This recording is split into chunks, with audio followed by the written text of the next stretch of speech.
What's going on, everybody? Welcome back to another episode of Spoiler Talk with me, Lone Fox, your brewmaster in chief. And tonight on Spoiler Talk, we've got quite a few amazing new cards to talk about. Another incredible day of spoilers. As far as yesterday is concerned, this is crazy. I mean, I recorded this part 4 this morning in Indonesia time, and we still got one more card. So I guess this was, somewhere that's last to go past the date and timeline. So I'll quickly go into Runic Shot, and then we'll dive straight into part 5. So Runic Shot is a 1-mana sorcery with kicker for 1 blue. Destroy target tapped creature. If the spell was kicked, scry 2. I think that's pretty nice. It would be, of course, incredible if it was at instant speed. Like, I think they kind of missed a chance to have a really cool card. The art is amazing. The effect is actually really good. There's always something like this, but it's usually instant speed. We have to wait. There's even like a white uncommon cleave card, which costs 5 mana, but then it's much less if... Was it cleave? I believe it's cleave. If you cast it for its cleave cost, then you can just destroy target creature, but then it was 5 mana or something ridiculous. And then if it's the tapped creature, then it was only 1 or 2 mana. Reminiscent of something like that, but in Azorius. And so, being able to destroy a creature that's already attacked you, unfortunately you have to first take the damage, then once you untap, the creature's tapped, you can destroy it and scry 2. I think that's not terrible. Might end up seeing a little bit of play in some Azorius decks. We'll have to, again, test all of these. By the way, before we go into the rest of the spoilers from yesterday, I did make a little bit of a... I didn't actually mention it during yesterday's video, but I did sort of talk as if a lot of the goblins were remaining in standard, the good ones. But unfortunately, the majority of them are from...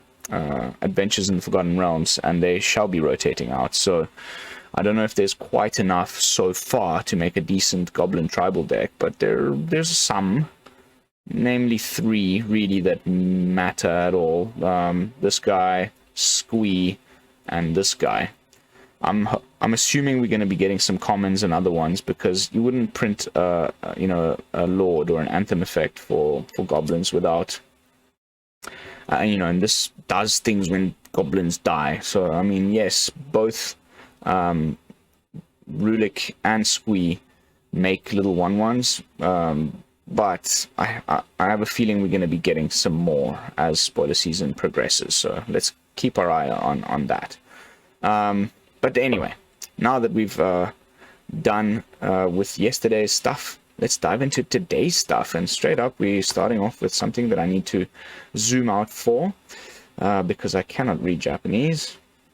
Sten, the Paranoid Partisan. Partisan. Okay, pardon. Sten, the Paranoid Partisan.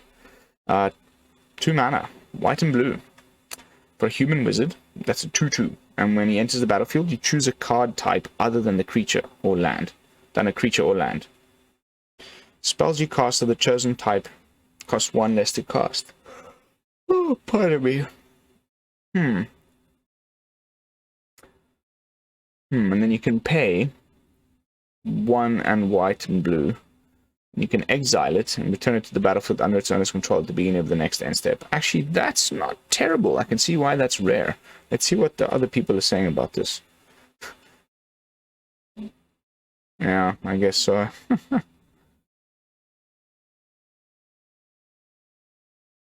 Yeah.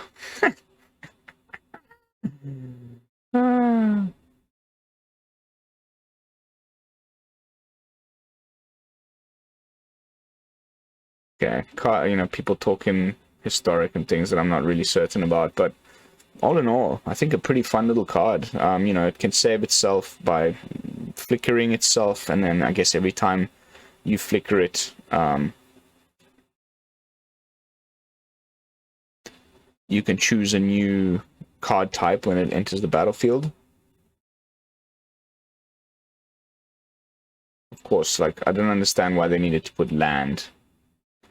lands don't cost one less to cast. You just play them. But okay. And then creature makes sense. But like, you know, instant sorceries and charm and planeswalkers getting reduced by 1 isn't terrible. He's legendary though. Can't like stack him up unless you have the mirror box, which by the way isn't rotating out, and we've got all this legendary stuff. Some janky brews, you know, serious jank starting to come into my brain with this legendary 5-color stuff. I can't wait to give that a try. But anyway, I'm talking too much about Sten. Let's move on to the Phyrexian Espionage. 3-mana sorcery with kicker, so a total of 5, and you pay an additional 1 and a black. You draw 2 cards, and if it was kicked, an opponent discards a card as well. Sorcery speed, meh. Draft chaff. Next up, we got a pretty sweet looking angel. Loads of angels, which is freaking amazing. Like, I was kind of worried about angels leaving the format. Mostly all the good ones will be, but there's still some really good ones sticking around. You know, most importantly, Jaya and also Lieza. So angels are still going to be a really strong tribe in my opinion, and even just with the stuff printed in this set, it's looking pretty good. Probably looking at Boros or Mardu. Yeah, because Boros doesn't have a pain land until November. But still, 4 mana, 3/4 with flying for a mythic. And once during each of your turns. I don't know what that means. Like, no, it's not phases. I mean, you've only got 1 turn. So I guess every turn, should have just said that. You may play a land from your graveyard or cast a permanent spell with mana value 3 or less from your graveyard. If you do, it gains when this permanent is put into the graveyard from the battlefield. Oh, I beg your pardon. Exile it and you gain 2 life. Sarah's Paragon. Mana value 3 or less.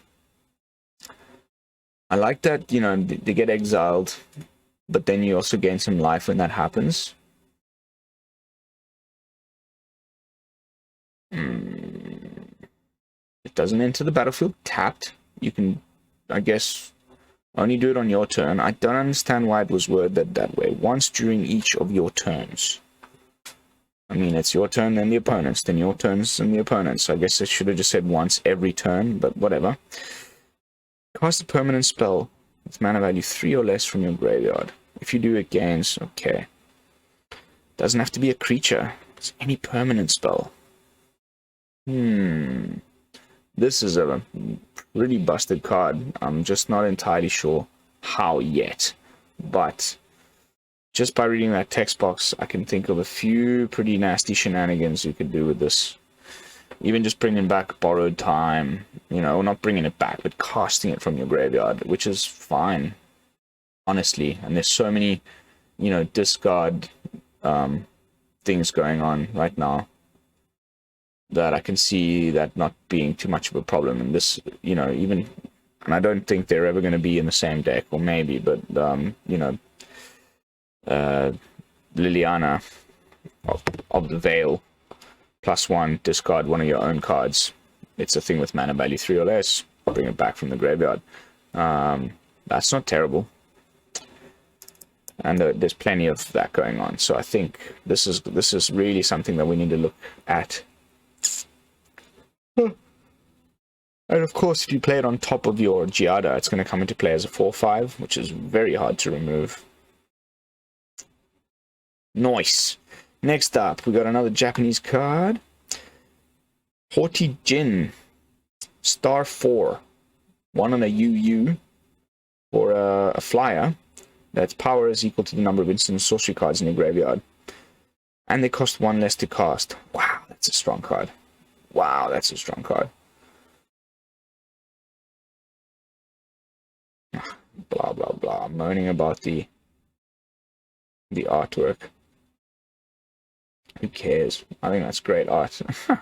Very, very good card. I can already think of a few synergies just with this set alone. There's a few cards that care about the numbers of sorceries in your graveyards. Instant sorceries are also that milieu, or you know, the saga that we looked at yesterday, the blue saga, and that then you know, the stuff that's in your yard, you can copy it on the third chapter. There's plenty of wow, I think this is really good, and it's not legendary. It's nice and cheap. You can play it on curve with like your what's his name? Delver. With your Connive guy, number 2, Mr. Ledger Shredder, and then this guy on turn 3. Then the stuff that you're putting in the yard with the Ledger Shredder, grow your Haughty Djinn. I think Izzet is going to start to be a bit of a problem. And it's got a Shockland or a Painland. I think this is really strong. So far tonight has been pretty fantastic, except for the Phyrexian Espionage. Keep your eyes on this Djinn. Next up, we've got Jaya's Firenado. 5 damage to target creature, planeswalker, scry 1 for 5 mana. Good for draft. Next up, we got Juniper Order Root Weaver. 2 mana, 2/2 with kicker. So you can bring it into play for 3 mana. And the kicker is green. When it enters the battlefield, if it was kicked, you put a +1/+1 counter on a target creature you control. It's not terrible, but I don't think it'll see any play. There's better things that you can be doing for that mana. Next up, ooh, man, they dropped some rares on us today. I haven't read any of these. It's my first time reading them. Just like yesterday, I'm actually prefer to do it this way. I may have like less cool synergies and stuff that I can come up with on the spot because I've had a little less time to think about the cards, but as I said at the beginning of Spoiler Talk when I did episode 1, and as I have said in all my previous episodes of Spoiler Talk, I really just enjoy doing this, of course, for you guys. Those are few of you who do watch, but also for myself. It's a way of starting to really get the cards to penetrate into my brain so that, day 1 I can start brewing straight away. So Defiler of Flesh, 4 mana, 4/4 with Menace. Let's see if it does something when it enters the battlefield. Otherwise, it'll probably just get removed. But Menace is great. And then as an additional cost to cast black permanents. Oh, okay. So this is the black one of the cycle. Nice. So it's somehow like been very consistent. We've had the white one has had vigilance. The green one has had trample. The blue one has had flying. The black one has menace. I think it's so far great. So you can pay the Phyrexian mana to reduce the the casting cost of things that have black. And whenever you do cast a black spell, creatures you can target +1/+1 and gain menace until end of turn. Is this better than the green one? Probably still not. Is this better than the white one? I think so. Will Karn's Silex be a problem for this cycle of cards? Yes.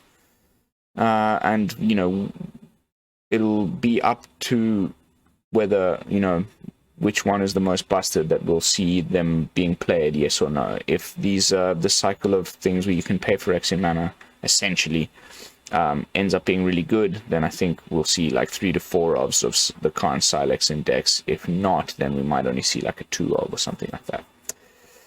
Next up, we got Codex de Joda, a 5-mana artifact in French. This one I can read fluently. So it's got domain. Pick a card. This ability costs 1 less to activate for each type of basic land cards that you control. So in your 5-color pile, as this rainbow-colored book would, the Book of Wooburg. They should have just called it Codex de Wooburg.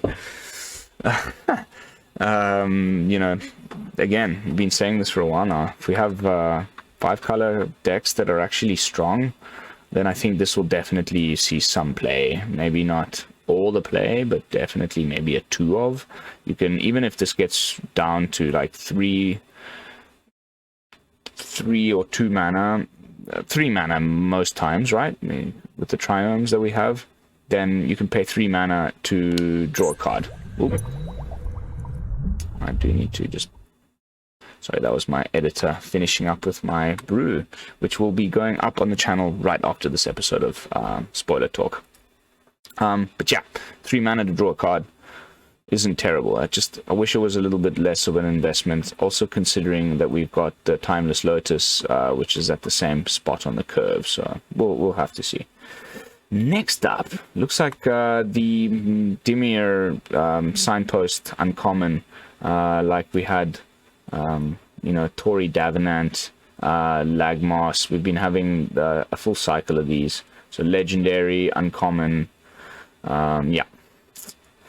Rona Sheldred's Faithful. Okay, for those of you who've been reading the stories, this is an important character, so it should be pretty strong. Legendary human wizard. Whenever you cast an instant or sorcery spell, each opponent loses 1 life. You may cast Rona Sheldred's Faithful from your graveyard by discarding 2 cards in addition to paying its mana cost. You should rejoice in your great fortune. Not everyone was given the gift of completion. Okay. Okay. Again, so many good discard synergies just in this deck, in this set alone, excluding what we've already got, you know, in post-rotation standard. That's not terrible. I wish this was 2 life, but then it would probably be rare. But otherwise, a pretty strong one from this cycle. Let's see what people have to say.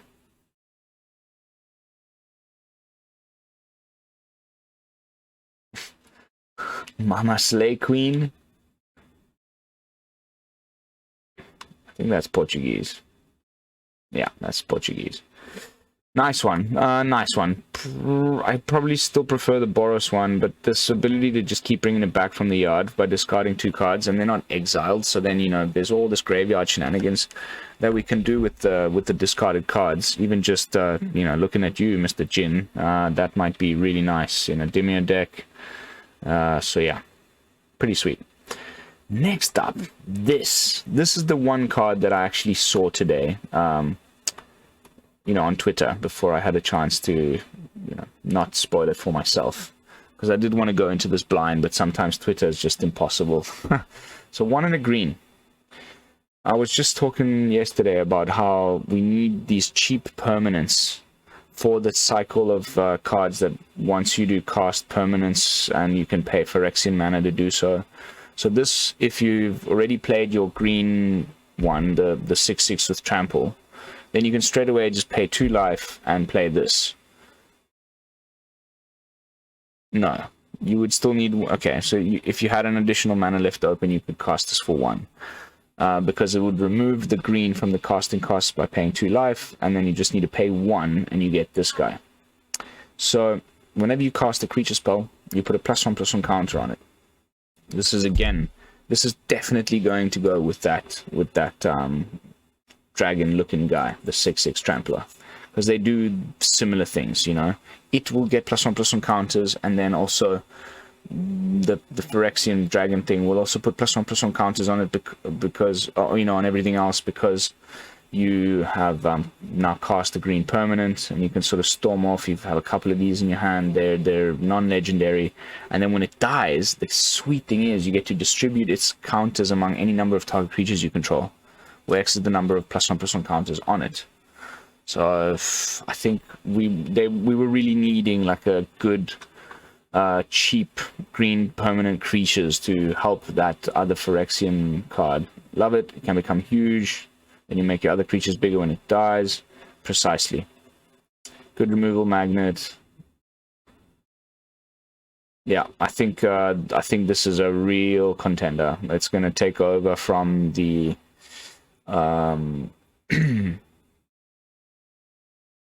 Werewolf Pack Leader in mono green as a 2-drop for sure, guaranteed. Keep your eye, and you know, modified decks would love this, of course. Oh my goodness, what a sweet card! Cannot wait to play with Quirion. Next up, ooh, I think this is actually Japanese. I think this one is Korean. Still, nobody in the comments has let me know what your thoughts are on that. But this one's definitely Japanese. Battle Wings Mystic. A 2/1 bird wizard with kicker, so you pay 3 with Izzet colors. And when it enters the battlefield, if it was kicked, you discard your hand and draw 2 cards. Oh, nice. I quite like that. Sort of top deck this in the late game, kick it for 3, and you have no hand to discard, and then you just draw 2 cards.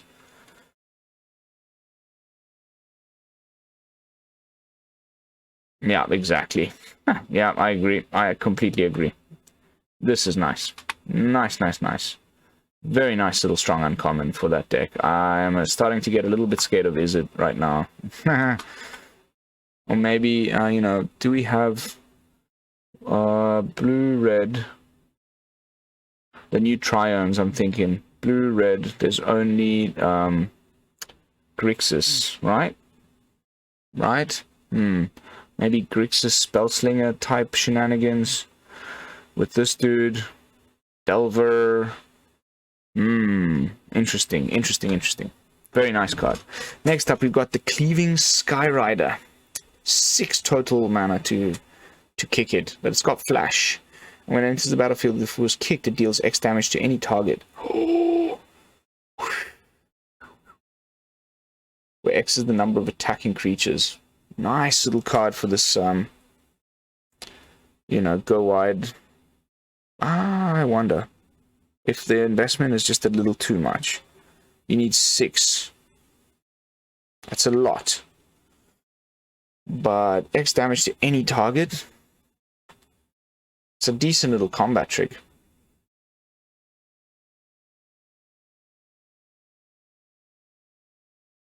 You know, both defensively and offensively. It's not terrible. It's just perhaps just a little bit too expensive. Next up, Hino de Batalla de Hurlun. Batalla is battle.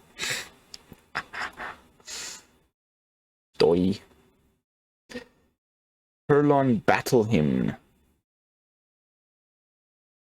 A 2-mana instant that can be kicked for an additional white, so bringing it up to a total of 4. It deals 4 damage to target creature or planeswalker.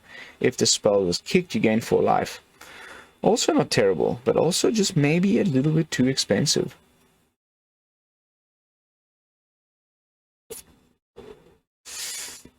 But it is instant, and I like the 4 damage. We needed something 4 damage. We've only got 3 damage. And Royal Eruption, sorry, Thundering Rebuke is rotating, if I'm not mistaken. So, nice, nice, nice, nice, nice, nice. I wish it was 5 damage with the kicker. Maybe 4 without. I think if it said, like, you gain 4 life and the damage becomes 5 if you kick it or something, that would be really cool. But anyway, sweet little card. On to the next one. This one looks crazy with the artwork. I have not had a chance to look at this one yet, but I'm excited for white. Want to see what post-rotation brings. The Anointed Peacekeeper.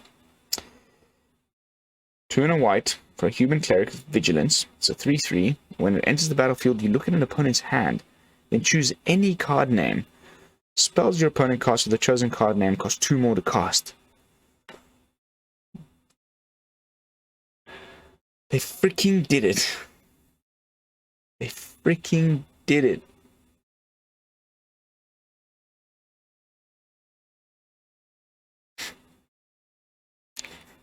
Can't believe this.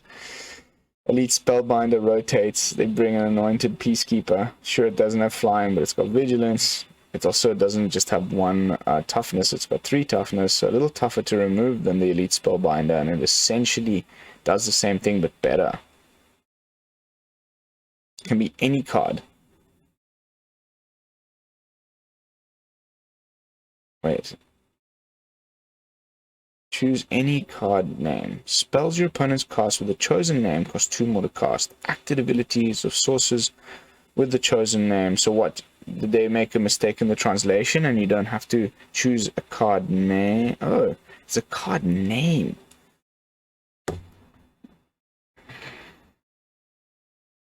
So what? But then once he plays it, then it keeps that perpetually? Doesn't say as long as this card is in play. Yeah, so great. Yeah.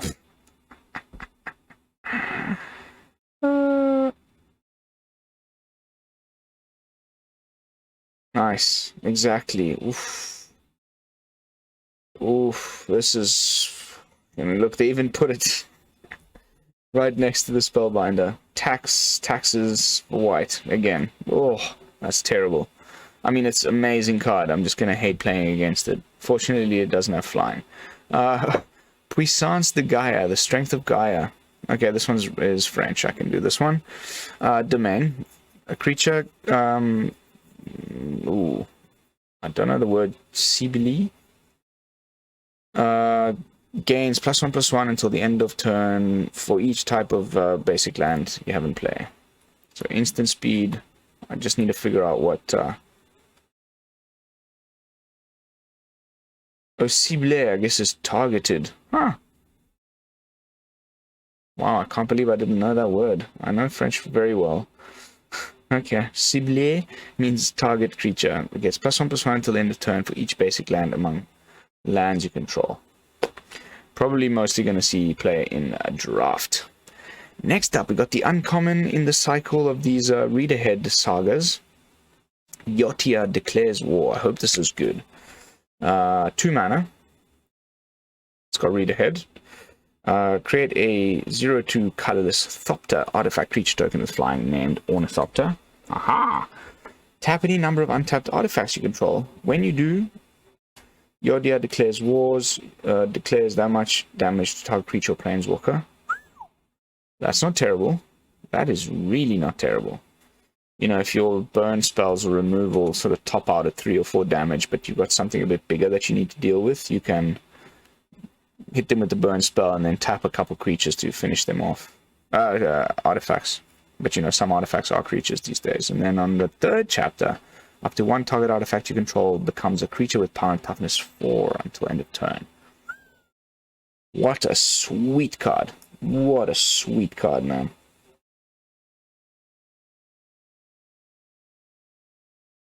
Oh, it's only until end of turn. Actually, that's kind of better, because I don't like my vehicles to stay creatures. I want them to do their thing and go back. So this can like potentially crew a vehicle. This can potentially do so many things. Even just your automaton, which is a 1/1 when it enters the battlefield, would become a 4/4 because it's an artifact. You could target just your artifacts. Your artifact creatures. Oh, I really like this one. That's really powerful. This cycle of these little uncommon read-ahead sagas has just been really nice. Imagine just being able to do that one straight away instead of skipping. Alright, we've arrived almost at the end. Let's do a quick little refresher and see if anything else has come up. Nope, that seems to be it for now. We've got another Djinn here. For 6 mana though. 6 mana 4/4 with flying. Whenever you cast it into a sorcery spell, choose 1. It gets +1/+1 until end of turn, or exile it and return it to the battlefield under its owner's control at the beginning of your next end step. So a way of saving it, I guess. Oh, it's just too expensive. It's just too expensive. Or scry 1. I mean, that's a lot going on. That is a lot going on. 4 toughness, good against lightning strike. Amazing things to pick from. Has flying. Is a 4/4. So far amazing. Look at the casting cost. I'm like, meh. But maybe we can pay Phyrexian mana to reduce this with the blue one of that cycle. So it might actually not be too terrible. But next up, we got a black rare that seems to be some kind of a sweeper. So I can read this one. It's French again. 4 mana for a sorcery with domain. Each creature gains -X/-X until the end of turn. X is 1 plus the number of land types you have. Meh. Suddenly, I'm like, meh. We still haven't received this card that I'm thinking we might get in the set, where it just makes all your lands into any type they need to be at the moment. So then you don't have to play Wooburg to have these domain cards be decent. And it's got 2 black in the casting cost, which makes it even harder to just like play it in a 3-color deck. You probably want to be playing with some mono black or, you know, potentially Golgari or something. And then what? You'll only get a -2/-2 sweep +1, -3/-3 for 4 mana. Let's see what the interwebs have to say about this one. Not my favorite so far.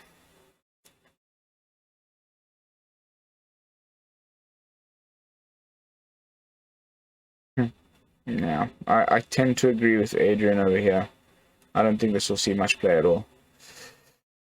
Alright, everybody. Alrighty. We have done the last refresh, so there is definitely nothing else as far as 2 a.m. Bali time. I'm getting extremely tired and I still need to edit this and upload it. So that is going to be it for tonight's episode of Spoiler Talk. Thank you all so much for watching. As always, don't forget, like, comment, and subscribe. I will see you all just a tiny bit later with another fresh brew. And until then, this is Lone Fox from the Brew-Lab, signing out. Peace, y'all.